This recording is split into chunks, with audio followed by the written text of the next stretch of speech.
ces Wizards donc qui, enfin, j'ai envie de dire, tournaient la page Bradley Beal après s'être enfermés dans la médiocrité suite aux blessures de John Wall.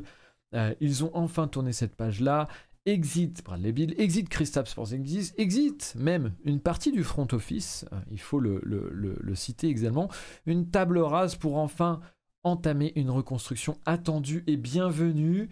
C'est toi qui t'es attelé à la preview du côté de QI. Est-ce que tu peux nous en faire un petit résumé, Azad? Bon, on va faire un petit résumé. Après, tu disais qu'ils étaient, enfin qu'ils allaient pouvoir arrêter d'être dans la médiocrité depuis qu'ils l'étaient depuis John Wall.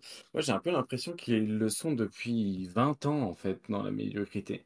Et c'est vrai que j'ai parlé de pas vraiment de reconstruction dans l'article parce que tu peux pas reconstruire un truc qui a jamais existé. Et il y a vraiment une sensation avec cette équipe, enfin cette franchise de Washington que autant Charlotte, ça fait pas rêver pour d'autres raisons, mais là, c'est vrai que Washington, c'est un peu triste d'avoir cette franchise plantée à la capitale qui est aussi plantée dans la médiocrité, le ventre mou et les déceptions qui s'enchaînent depuis des années. D'ailleurs, c'est un peu comme ça que commence ta preview, si je dis pas de bêtises. Donc ensuite, on enchaîne un petit peu avec les informations sur les changements de GM et puis au niveau de l'effectif. Et moi, quelque chose que j'avais noté, premièrement un petit peu dans les tendances de l'été, en fait, c'est un petit peu une équipe qui devient une équipe d'analytics. En tout cas, dans l'idée, ils avaient un gros volume au mid-range parce qu'ils avaient des bons joueurs.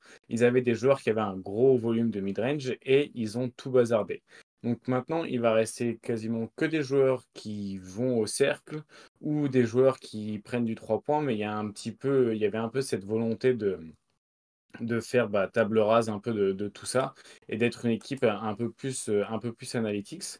Donc ça, c'est une bonne chose. Et en plus, ce qui est un bon indicateur pour eux, c'est qu'au niveau du cercle, ils étaient très efficaces la saison dernière. Donc le fait de vouloir encore plus y aller, du coup, c'est plutôt encourageant. Et ils ont les joueurs pour le faire. Ils vont en plus avoir du coup l'ajout de Jordan Poole qui, je pense, est plutôt une bonne chose. Et ils ont réussi à bien manipuler les assets qu'ils avaient pour réussir à faire quelque chose de correct. Surtout qu'après le départ de Bradley Beal, on s'est dit, voilà, il leur reste quand même pas grand-chose. Ils avaient récupéré Chris Paul, mais en fait, ils ont réussi à tourner Chris Paul en Jordan Poole. Donc en 2023, je pense que c'est plutôt positif. En tout cas, pour l'avenir, il y a quand même c'est quand même plutôt bien. Et en plus, ils ont un coach que moi, j'aime bien. Enfin que j'aime bien, on s'en fout que je l'aime bien, mais en tout cas que je trouve compétent et qui apporte une belle variété d'actions et beaucoup de choses en fait avec des actions espacées et beaucoup de variétés sur des daily. Ça fera plaisir à Guillaume aussi parce il y a pas mal d'actions en blind pig. Du coup voilà, je t'avais un peu regardé tout ce qu'ils avaient pu faire et c'est vrai qu'ils commencent pas mal avec du five out où ils jouaient avec aussi sinon un joueur un petit peu à l'intérieur, mais il y a une grosse volonté d'utiliser l'espace pour soit tirer à 3 points, soit attaquer le cercle. Donc c'est une équipe qui semble avoir pris un virage analytics et qui, du coup, ça ressemblerait pas mal au nouveau management et ça correspondrait pas mal, du coup, à une volonté de changer ça. Et ensuite, du coup, malgré ça, j'ai dit beaucoup de choses positives, mais en fait, ce qui va manquer, c'est du talent. Donc, ils ont du talent en fait dans les bureaux et ils ont des talents sur le banc en termes de coaching, mais en termes de joueurs, c'est quand même très limité, je pense, pour arriver à avoir quelque chose qui tient la route. Et j'ai hâte en fait un petit peu de voir qu'est-ce que va donner Gafford sur plus de minutes, parce qu'il a jamais joué énormément. Au final, il a jamais eu plus de 21 minutes de jeu par match. Donc là, maintenant qu'il y a Exit Porzingis, je pense qu'il va avoir plus de minutes. Et vu qu'il a un gros impact en protection de cercle et qu'il propose aussi une sacrée verticalité et une bonne rim pressure, je pense que ça va être très utile en termes d'attaque. Et de voir un petit peu du pool ball, donc voir un petit peu ce que ça va donner un pool avec beaucoup plus d'usage, en sachant que voilà, sur la saison 2022, il avait fait une saison avec 26% d'usage et un true shooting plus de 106. Donc il y a déjà eu un pool avec un volume conséquent et avec une efficacité certaine. Donc ça, c'est plutôt positif. Et ensuite, les choses qu'on va vouloir voir, bah, clairement, moi, j'ai un petit coup de cœur pour Corey Kispert.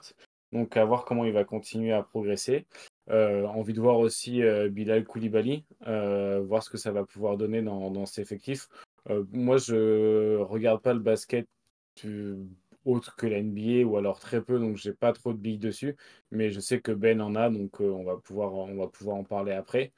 Et j'ai pas du tout parlé de Kel Kuzma dans l'article, alors que c'est celui qui est sur la miniature. Mais pas grand-chose à dire sur le joueur. Je le trouve pas très bon. Je vois pas trop ce qu'il va pouvoir apporter en termes ni de création ni de finition. Donc bon, voilà, je pense que c'est un peu un point mort qui se tape et ils vont essayer de bazarder. Mais sinon, il y a quand même du talent et de quoi faire. Et il y a une vraie volonté, je trouve. En tout cas, il y a une vraie réflexion analytics derrière la création de cette équipe. Et deux, trois joueurs aussi comme Tyus Jones et Dylan White au poste de meneur que moi je trouve intéressant et bon, voilà, qui ont des bonnes qualités, qui ont été un peu bazardés de bas en haut, mais avoir Tyus Jones, c'est quand même une bonne chose en termes d'équilibre, d'efficacité, voilà, c'est très académique, mais ça perd pas trop de ballons. Ça t'assure d'avoir une certaine gestion du tempo, une gestion de l'attaque. Donc voilà un petit peu. Je sais pas, ça fait combien de temps que je parle. J'espère que personne s'est endormi, mais c'est fini pour le résumé de l'article. Non. Par rapport à ta preview Azad, j'étais assez mon ressenti, c'était que il y avait en même temps ce manque de talent que tu pointais du doigt et bien évidemment l'année 1 de la reconstruction après des trades, etc. Et en même temps, je sens que tu as envie d'être séduit par l'équipe. Alors du coup, je voulais poser la question au chat bien sûr, mais plus globalement dans ces previews et à Benjamin notamment. Est-ce que ça peut être la darling dont tu rêves, Azad, dont tu as l'air de rêver en tout cas, avec effectivement quelques atouts intéressants, Tyus Jones bien sûr, Al-Hamed, meneur intéressant, meneur qui néanmoins est resté dans un rôle jusque-là de backup, même s'il a eu beaucoup de minutes par moment derrière Ja Morant, ou même en complément, notamment dans les playoffs, et qu'il a prouvé quand même d'être un petit peu plus que ça, mais malgré tout, peut-être quand même plus limité que ça dans l'aspect volume, et cette année pourra y répondre.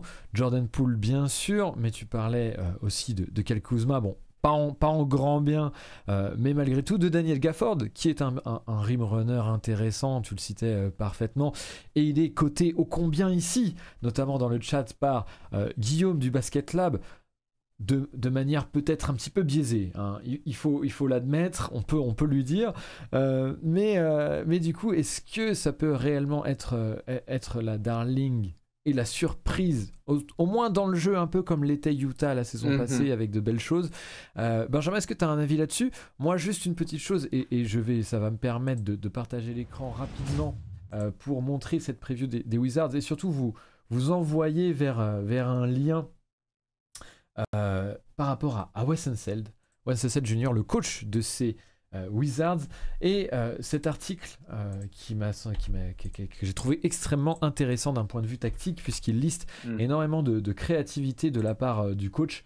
Tu le mentionnais tout à l'heure un petit peu, Azad, mais voilà, je tenais à le partager. Je me disais que moi, s'il y a un potentiel par rapport à Washington, finalement, je le trouverais peut-être pas plus dans les joueurs, même s'il y a des joueurs qui peuvent exécuter, je pense notamment à Tyus Jones, mais par rapport surtout à la créativité du coach, je pense que s'il y a des belles choses à aller voir du côté des Wizards cette saison, ce serait de ce côté-là. Et je repasse sur l'autre écran, peut-être pour donner un peu la parole à Benjamin, peut-être si tu as envie d'ajouter quelque chose vis-à-vis de tout ça. Je pense que ce que je vais ajouter sera plus sous forme de question, parce que j'ai pas de doute que Azad est renseigné que moi sur l'équipe des Wizards, que j'ai bien évidemment pas regardé jouer l'année dernière. Il me semble qu'il y a un truc super intéressant sur les Wizards, c'est qu'ils ont un backcourt avec deux gars qui sont des gars, comme dit Azad, un peu poussés par les analytiques, qui sont des gars très efficaces sur le papier. Tyus Jones et Jordan Poole. On sait que l'efficacité, elle peut un peu bouger en fonction du rôle que tu as et des joueurs avec lesquels tu joues. Donc il faut voir s'ils arrivent à conserver ce niveau d'efficacité en jouant avec des joueurs moins forts et dans des systèmes qui sont un peu moins rodés et en ayant des rôles différents. Du coup, là, Azad, ça m'intéresse d'avoir tout là-dessus, sur est-ce que tu penses qu'ils sont capables de transposer. Sur le côté Darling, alors là, j'ai un avis un peu tranché. J'ai toujours du mal à imaginer un genre d'équipe prendre le bon tournant quand elles ont comme leader deux gars qui ont autant le terrain en pente. Utah, c'était un peu moins leur cas quand même, voire pas du tout leur cas. Là, Jordan Poole et Kyle Kuzma, on est quand même vraiment dans le top NBA des mecs qui jouent que d'un côté du terrain, quoi. Et les leaders, ça diffuse un peu sur le reste de l'équipe quand même. Donc j'ai un peu de mal à imaginer le côté Darling à cause de ça. Az, je t'en prie, tu peux répondre et me dire si mon intuition était bonne et si tu vois en eux, contrairement à Benjamin, du coup, une potentielle darling, comme on dit. Alors sur l'efficacité, un petit peu l'utilisation qui disait du duo Tyus Jones et Jordan Poole, je pense que ça la créativité et du coup ça va rejoindre ta question, la créativité du coach et les moyens qu'il va y avoir autour de Jordan Poole et Tyus Jones, mais même entre eux, la synergie qu'ils peuvent avoir, plus aussi ajouter à Denny Advidja et à d'autres connecteurs qui vont pouvoir avoir comme Dylan Wright, Corey Kispert aussi. Et en fait, je pense que c'est des joueurs qui sont pas forcément très talentueux, mais qui peuvent avoir une bonne synergie dans le bon système. Après, ça va être une Darling qui perd parce qu'il n'y a pas de défense. Et c'est pas juste Jordan Poole et c'est pas juste Jordan Poole et Kyle Kuzma, il y a qu'un seul vraiment, il y a un très bon protecteur de cercle avec Daniel Gafford, mais du coup, qui jouait pas énormément jusqu'à maintenant, et c'est aussi lié à un problème de faute, pas seulement un problème d'effectif. Donc je pense qu'ils vont être très sympas à regarder. Je pense que ça va être intéressant de voir où est-ce qu'a voulu emmener l'équipe. Le management et de quelle manière ils vont vouloir les faire jouer. Donc je pense que ce sera une équipe qui sera intéressante à regarder, contrairement par exemple à, je sais pas, peut-être Houston l'année dernière, qui était une équipe qui perd et qui n'était pas forcément quelque chose que tu avais vraiment envie de voir. Là, je pense que tactiquement et collectivement, il y aura de bonnes choses. Je pense que ça ira chercher voilà, une 13e ou une 14e place de la conférence Est. Je pense qu'il ne faut pas se leurrer, ça va pas gagner à ce point-là. Il leur manque, contrairement à Utah, par exemple, qui avait du Vanderbilt avant de le trade, qui avait du McConley, et c'est des joueurs à impact qui vont permettre en fait de gagner des matchs, qui ont connu en plus, c'est une équipe qui a connu une belle surchauffe. Markkanen, il avait une belle surchauffe aussi, on verra à quel point il peut le maintenir. Mais du coup, je pense pas que ça puisse aller jusque-là. Mais ça sera une équipe qui sera intéressante à regarder par le coach et par aussi les joueurs qu'ils ont réussi à meubler tout autour du coach. Et hâte de voir s'ils ont vraiment pris un virage analytics ou si c'est juste moi qui me raconte des histoires dans ma tête, mais c'est vraiment l'impression que j'ai en tout cas. Le Assez pareil. chat Moi, il a est... sorti quand même la vanne de la soirée. J'aime bien le Ah. concept d'aller chercher la 14e place. Je trouve ça très très drôle. Le chat est on fire, exactement, tu fais bien de le notifier, c'est parfait. Moi j'avais noté bien sûr de Dangerous Man qui nous dit que Memphis a perdu son franchise player en la personne de Tyus Jones, bien sûr. On nous cite Bamzerito, hein, le versus Guillaume et Poul contre N5 et Murray. On y reviendra peut-être un moment à tout ça plus tard dans d'autres lives, ne vous inquiétez pas. Est-ce que Gafford va faire de Poole un All-Star, nous dit Jedi Padawan. Voilà, ça c'est pour vraiment le... On pourra peut-être mettre ça en question pour le clickbait sur la miniature YouTube, bien sûr. On a énormément de commentaires, j'essaye d'en reciter. Tom qui nous dit combien de temps il garde cet effectif. Je voulais retrouver un petit peu aussi de sérieux par rapport à ça. Encore une fois, franchise potentielle de reconstruction, comme tu le disais Azad, ça va perdre. J'aimais beaucoup Benjamin l'expression, le terrain en pente, qui est assez parlant. Il y a des choses justement, un petit peu comme on parlait pour les Hornets avant, est-ce qu'il y a des choses sur lesquelles des assets qui pourraient bénéficier et qui pourraient leur permettre de récupérer des choses intéressantes? Est-ce qu'il y a des postes qui sont à pourvoir en priorité? Qu'est-ce que vous voyez en termes de développement un petit peu plus grand, un petit peu plus général, plus global pour cette franchise de Washington en reconstruction? Et peut-être je peux commencer par toi, Benjamin, avant de redonner la parole à Azad. J'ai l'impression que des assets, ils ont que ça en fait. C'est une équipe qui a que des assets, que des joueurs à trade. Et il me semble que c'est, je ne veux pas dire de bêtises, enfin, c'est Garincha qui disait est-ce qu'en février, Tyus Jones et Jordan Poole sont encore là? Et ça, c'est une vraie question que je me pose. C'est-à-dire, est-ce qu'ils ont pris ces gars-là pour en faire des assets ou est-ce qu'ils vont vraiment construire autour? On sait que Tyus Jones, il a une énorme cote sur le marché. On sait que Jordan Poole, cote était peut-être pas au top, mais qu'elle peut un peu remonter dans un monde où il a plus la balle, où il est plus utilisé. Et c'est une vraie question que je me pose en fait. Je suis pas convaincu. Enfin, je sais pas. Et justement, l'avis d'Azad est intéressant. Ils vont vraiment tenter quelque chose avec ce groupe.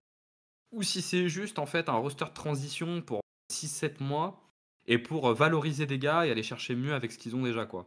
Un peu comme, un peu comme une partie de ce qu'a fait Utah. Bon, la comparaison est un peu bancale, mais un peu comme une partie de ce qu'a fait Utah. Juste avant de donner la réponse, le droit de réponse bien sûr à Azad, je rejoins aussi ça par rapport à Jordan Poole qui, alors, un peu à tort en partie parce que ses chiffres sont pas si mauvais, etc. Mais je trouve à une cote au plus bas peut-être après sa prolongation, son trade et la saison passée en fait dans laquelle voilà il y a eu beaucoup de critiques à son encontre. Peut-être que c'est justement aussi un bon moyen de monter sa valeur avant de l'échanger pour justement partir sur une reconstruction encore plus totale.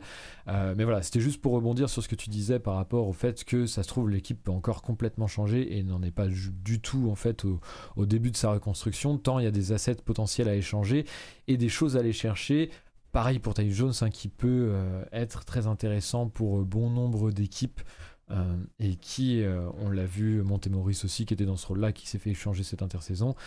Voilà, c'était juste pour rebondir et pour mettre un peu d'eau à ton moulin, Benjamin, vis-à-vis de ce point de vue. Et Az, je te laisse répondre à ça et donner ton avis par rapport à tout ça. En termes de contrat, là où ils l'ont un peu, où ils peuvent pas y faire grand-chose, c'est celui de Kuzma, où il reste encore 4 ans du coup. Avec, bon, c'est un dégressif, je sais même pas que ça se faisait encore des contrats dégressifs, mais Kuzma, du coup, il a un contrat encore 4 ans et Poole aussi. Donc ceux-là, ces deux loulous, je sais pas à quel point ils seront faciles à bouger. Après, par contre, tu as un Daniel Gafford qui est au prix de Robert Williams, par exemple, qu'on a vu se faire trader la nuit dernière, donc autour des 12 millions sur encore 3 ans. Je pense qu'une équipe comme Phoenix, par exemple, en aurait grandement besoin, ou même Dallas. Donc ça peut être un peu des joueurs qui peuvent être allés chercher parce qu'ils ont un contrat long mais pas trop cher. Après, il reste Tyus Jones aussi qui va être utile parce que c'est un bon joueur et en plus, il lui reste qu'une année de contrat et il est que à 14 millions. Shamet, il a un contrat à 10 millions. Je ne saurais pas trop qui en voudrait et pourquoi faire avec encore du coup 3 ans de contrat. Mais il y a les Dylan Wright et Gallinari aussi à qui reste un an de contrat qui peuvent être bougés. Et sinon, à part ça, je pense que ça va rester un peu les mêmes. Mike Muscala aussi qui est arrivé de Boston pour être bougé. Mais je pense que voilà, c'est un petit peu ceux que je verrais être trade. Jordan Poole, faut vraiment qu'ils reprennent une grosse cote pour qu'ils arrivent à le refourguer quelque part avec 4 ans de En fait, il lui reste 120 millions il lui reste 120 millions quoi. Donc ça prend de la place et enfin du coup ça fait à peu près 20% du cap quoi. Donc, pour donner un peu un ordre d'idée, à voir ce qu'ils arriveront à en faire. Mais pour moi, j'ai du mal à le voir bouger à part s'il fait une énorme saison et qu'il y a un besoin de marché pour un contender d'un Jordan Poole quoi. Ça Peut-être fait que quand même, les ça fait peut-être quand même deux ouais. joueurs qui vont être Mm. à plus de 25-30 minutes que tu Mm. imagines pouvoir être trade rapidement. Enfin, en tout cas, qui ont une vraie cote et qui peuvent être trade avec Gafford et Tyus Jones. Ce qui est quand même pas mal en Ouais. fait. C'est-à-dire que 2 de leurs 5 joueurs qui vont être les plus utilisés, voire même 2 de leurs 4, peuvent vraiment être trade quoi. Après Gafford, il sera peut-être pas dans les 4 à cause des fautes, mais on comprend bien que c'est pas une question de projet, c'est une question de faute quoi. Ce qui est pas mal hein, Ouais, quand même. ouais. Hein. Ce qui est pas mal quand même. Hein. Tu parlais de contender pour Poole, etc. Je suis pas totalement sûr que ce soit le marché pour lui, parce que pour la simple raison que les contenders sont full en termes de contrat Ouais. max souvent et que du coup je suis pas sûr qu'il y ait la place. Alors du coup pour faire un échange, mais faudrait, enfin, bouger un contrat max en cours de saison pour un contender. Est-ce que tu mets pas en l'air ta saison? Enfin, ce serait, je trouve, une situation très Mm. particulière, possible à voir. Par contre, je me dis, des franchises un peu à l'instar de Minnesota, wink wink dans le chat, c'est un exemple, c'est pas pour mettre Poole à Minnesota et échanger avec Ant, n'est-ce pas Guillaume? Ne saute pas sur l'occasion. Euh, mais à l'instar de Minnesota dans le sens où qui sont régulièrement semi-playoffable, play-in, galèrent depuis un certain temps, ont peut-être pas exactement le bon personnel. J'ai pas d'autres idées, j'ai pas des idées précises en tête, mais je me dis que c'est peut-être plus là peut-être que le cut peut se faire pour un joueur comme Jordan Poole, pour une équipe très défensive qui aurait potentiellement besoin d'un peu plus d'offense et de joueurs sur ISO ou quoi. Je me dis que ça peut être peut-être ce style-là qui n'a pas encore été totalement vu. Je trouve que avec le play-in et le ventre mou, il y a souvent des équipes qui se maintiennent là sans pouvoir dépasser vraiment ce plafond-là. Voilà, je me dis que ça peut être... C'est ce qui me venait en tout cas en pensant à ça. Est-ce que vous voulez donner d'autres éléments vis-à-vis de cette équipe des Wizards? Est-ce qu'il y aurait d'autres choses à raconter? C'est le début de reconstruction, c'est un petit peu difficile d'y voir clair encore dans le projet. Peut-être on peut aussi revenir au jeu pur, dans ce que vous voudriez voir pendant ce temps-là, pendant que, en tout cas, ces trades s'organisent ou non. Je sais pas. Peut-être je te redonne la main à Zad avant de passer à toi, Benjamin. Ouais, bah moi, c'est assez clair ce que j'ai envie de voir en termes d'attaque. En termes de défense, bah, du coup, ça va beaucoup dépendre de ce qu'ils vont faire de Daniel Gafford et comment ils vont vouloir l'utiliser ou pas, ou est-ce qu'ils vont vouloir l'utiliser. Mais en termes de défense et même d'attaque, là où je pense Ben va pouvoir nous en dire un peu plus, c'est comment Koulibaly va pouvoir s'intégrer là-dedans. Qu'est-ce qu'on peut attendre en termes de usage, en termes de style de jeu et en termes d'impact pour sa première année, quoi. Donc ça, je suis plutôt curieux d'avoir son avis là-dessus. Bah, le cas de Koulibaly, il est un peu particulier parce qu'il va être lancé sur un poste où tu as les joueurs les plus athlétiques de la ligue et il est encore très jeune et un peu frêle et son impact défensif qui était très fort en championnat de France l'année dernière et qui fait un peu rêver, et je le comprends, je suis pas sûr qu'il se monte dès sa première saison parce qu'il va falloir qu'il prenne un peu de poids. Donc là-dessus, je suis un peu inquiet. Koulibaly, en fait, il y a deux choses qui sont notables autour de lui. C'est que c'est un parfait connecteur défensif et offensif. C'est un gars qui va réussir à être productif sans prendre trop de place. Il a un très gros QI défensif qui va lui permettre de convenir avec le rôle qu'on va lui donner. Et en attaque, c'est pareil. Il a progressé tout au long de la saison sur son shoot extérieur. C'est un joueur qui est plutôt bon sur la finition près du cercle. Donc, il faut s'attendre à ce type de joueur-là. Je pense que la première saison, je suis même pas sûr qu'il ait beaucoup de temps de jeu et je pense que ce sera un peu compliqué pour lui, notamment pour des raisons physiques, parce que ça faisait son gros apport en championnat de France et il aura moins NBA. Le deuxième élément qui est important de noter avec Koulibaly, et en fait c'est pour ça qu'il a pris autant de place à la draft le temps passant, c'est son incroyable capacité à s'adapter rapidement au niveau qui monte. Et on l'a vu ça pendant toute la saison. Il a démarré la saison dans un rôle de remplaçant où il ne devait pas avoir trop de minutes. Et en fait, à chaque fois qu'il a joué, tu avais un premier temps où c'était un peu compliqué et après, il arrivait à se régler et ça marchait plutôt bien. Et en playoff, on a vu la même chose en fait. En playoff, on a vu la même chose. Un début de playoff un peu timide et à chaque fois, il s'adaptait au niveau. Et ça a été le cas sur chacun des tours. Et même contre Monaco, où il a été quand même plutôt bon.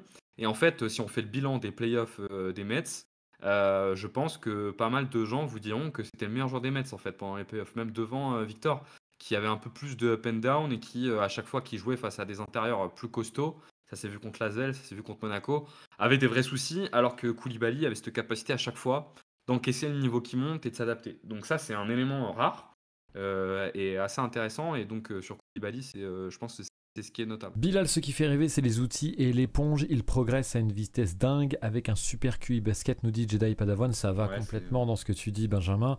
C'est pour ça que je voulais le citer. Donc, par rapport au leap NBA, tu vois ça complètement possible. Je sais que sa cote a remonté énormément en début de draft, enfin en fin de saison, etc. Il n'est pas un petit peu rôle. J'ai l'impression que c'est vraiment ça va aussi dépendre beaucoup de ce qu'il y a autour de lui et comment il est mis dans les systèmes, parce que j'ai l'impression que il n'y a pas beaucoup encore de handle et que c'est assez brut. Dis-moi, je suis vraiment dans le faudra pas lui demander du handle. Effectivement, sa vraie chance, c'est que c'est sa complémentarité avec les joueurs en place. En fait, il est assez complémentaire de Jordan Poole et de Tyus Jones, c'est-à-dire un gars, voilà, comme on a dit, un peu connecteur qui va faire les efforts défensif et qui en attaque va pas prendre trop de place. Je vais peut-être être un petit peu excessif, mais quand on dit que Bilal Koulibaly est une éponge, c'est impressionnant. Hein. Moi, j'ai jamais vu un joueur à ce point-là. J'ai jamais vu un joueur qui ait à ce point cette capacité de de prendre déjà toutes les infos qu'on lui donne et d'avoir l'impression qu'en fait, il fait pas les erreurs 2 fois ou pas 2 matchs de suite. Et en fait, ça se traduit par, voilà, il commence à un niveau qui est pas le sien et au bout de 2 matchs, 1 ou 2 matchs, ça devient le sien, quoi. Et franchement, c'est cet aspect-là qui est très, caractéristique chez lui. Moi, j'ai pas souvenir de l'avoir vu à ce point-là chez un joueur. Ça Au va point être de tout cas. intéressant à voir, hein. Franchement, je pense que, comme on disait, tu vois, ce sera peut-être pas une darling de résultats, mais c'est une darling parce que, enfin, pas une darling, mais c'est une équipe qui est intéressante à suivre en tous les cas, parce que il y a, tu vois, Jordan Poole qu'on attendait à un peu, bah voilà, avec un plus gros usage. Est-ce qu'il va confirmer 2022 ou 2023? En vrai, ça va être vachement intéressant à voir, je trouve, parce que en 2022 et 2023, c'est des joueurs qui sont totalement différents en termes d'efficacité. Alors qu'en plus, Jordan Poole, il est plus allé sur la ligne de lancer franc en 2023 qu'en 2022, et pourtant son efficacité a chuté, excuse-moi. Donc, moi, j'ai hâte de voir individuellement des joueurs comme Poole, voir ce que ça va donner avec plus de responsabilités et un usage qui grimpe peut-être encore plus.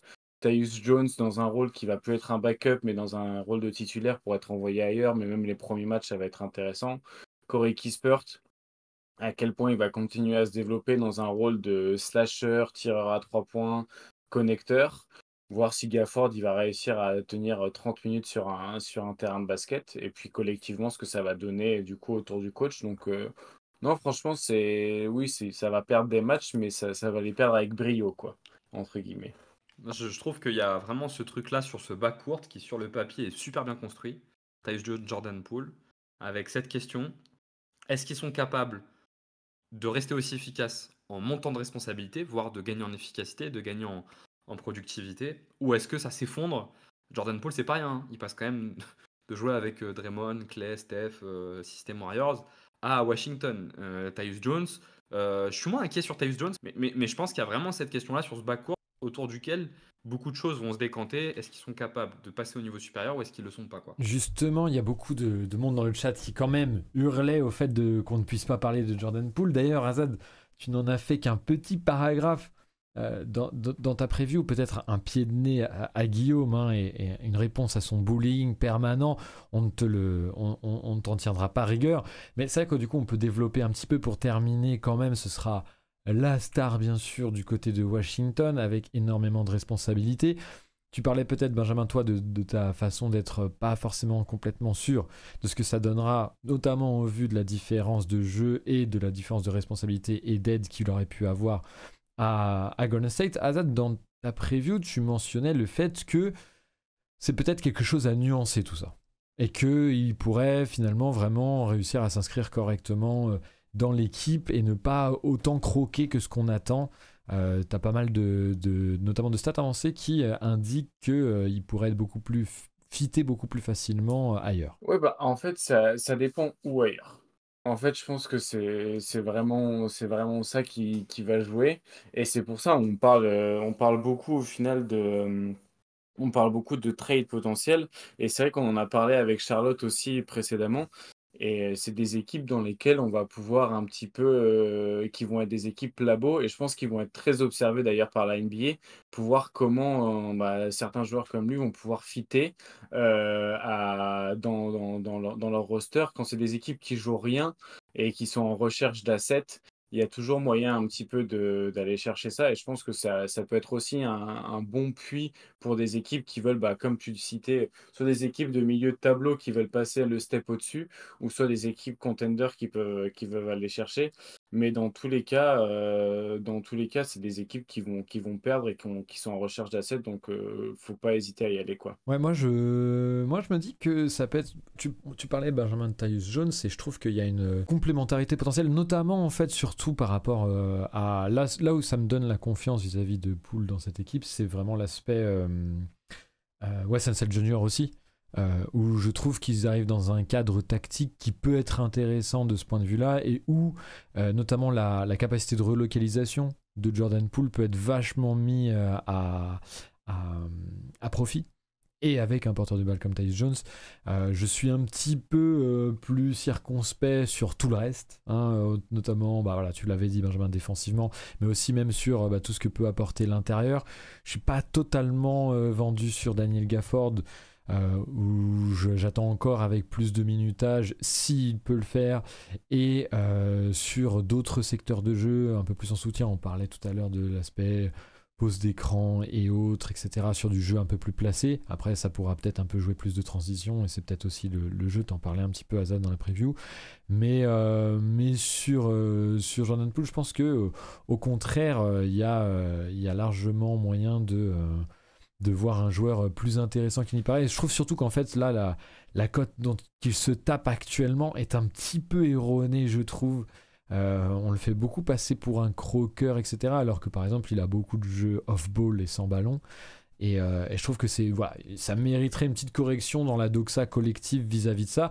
Après, il peut se transformer en croqueur et tenir finalement beaucoup moins de Michael que de Crawford. Voilà.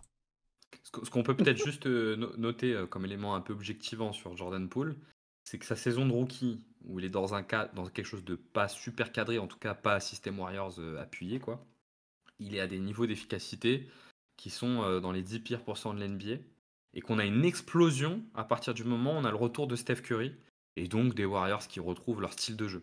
Ce qui donne peut-être un petit indice sur ce qui peut être, parce qu'il a quand même bien le profil du mauvais Jamal Crawford, quoi, hein, du gars qui te bousille l'attaque. Dans les faits, après évidemment il y a la progression, hein, mais qui est énormément à prendre en compte, la progression qu'il a eu au fil du temps.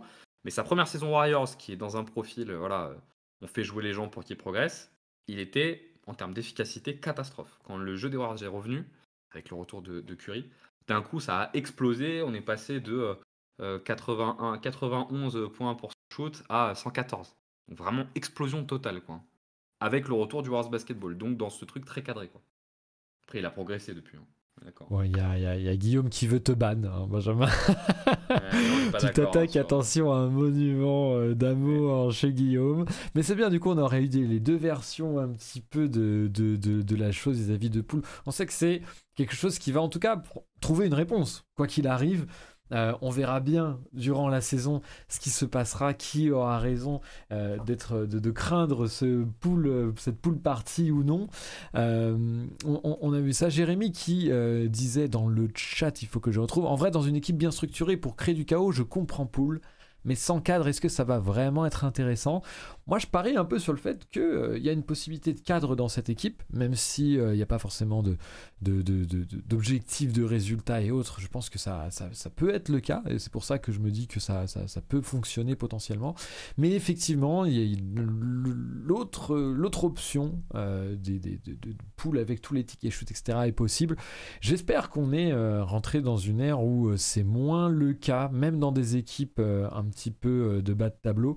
Et je prendrai un peu l'exemple de Utah la saison dernière, où ça aurait pu être un petit peu la débandade, et finalement sous l'impulsion d'un coach intéressant, on a trouvé des choses très intéressantes. C'était plutôt très sympa à suivre le Jazz la saison passée, même si après Danny Ainge bien sûr a mis le pas à tout ça. Dernière petite chose, bien évidemment, on va pouvoir vous montrer cette magnifique illustration, encore une fois signée Jordan QI Basket, mais également la preview signée Azad, que vous pourrez aller lire bien sûr sur le site de QI Basket, QIBasket.net, bien sûr toutes nos previews écrites par nos rédacteurs, et celle-ci vous pourrez du coup avoir peut-être des choses un petit peu plus textuelles, notamment un lien vis-à-vis du coaching de Wes Unseld Jr. tactiquement qui est très intéressant et que je conseille. Donc n'hésitez pas, si vous êtes sur YouTube ou bien sûr maintenant dans le chat, et je vous envoie ça tout de suite, à aller checker cette preview et à lire cette preview écrite et signée Azad.